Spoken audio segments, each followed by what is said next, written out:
Jamais de répit pour les ambulances de Vientiane Rescue, même un dimanche soir. Rue mal éclairée, peu de contrôles de police, conduite sans permis et en état d'ivresse. La capitale laotienne est l'une des plus dangereuses de la région. Mais ici, aucun service public de premier secours. Alors en 2010, des civils ont décidé de prendre les choses en main. On était 7, 8.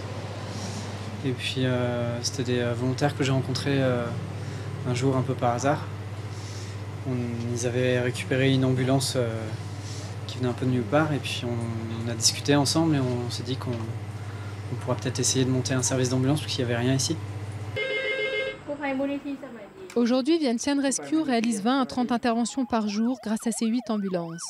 Des véhicules donnés puis transformés ou de vieilles ambulances offertes par le Japon.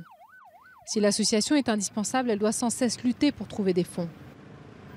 On repose uniquement sur les donations, donc les ambassades qui nous aident localement. On a effectivement des entreprises privées. Les équipes de bénévoles sont formées au premier secours en Thaïlande. Au total, ils sont aujourd'hui 200, la plupart étudiants. Mi passe ses journées sur les bancs de la fac et ses nuits à conduire l'ambulance et à donner les premiers soins. C'est après avoir été victime d'un accident qu'il a rejoint l'équipe.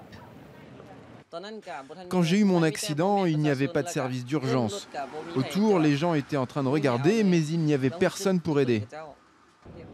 Le Laos, petit pays communiste coincé entre la Thaïlande, le Vietnam et la Chine, a abandonné la gratuité des soins dans les années 90. Il ne consacre que 0,5% de son PIB à la santé publique, l'un des taux les plus bas au monde. Le pays manque d'équipements et de médecins qualifiés, alors que le nombre d'accidents dans Vientiane a encore bondi de près de 30% l'an passé.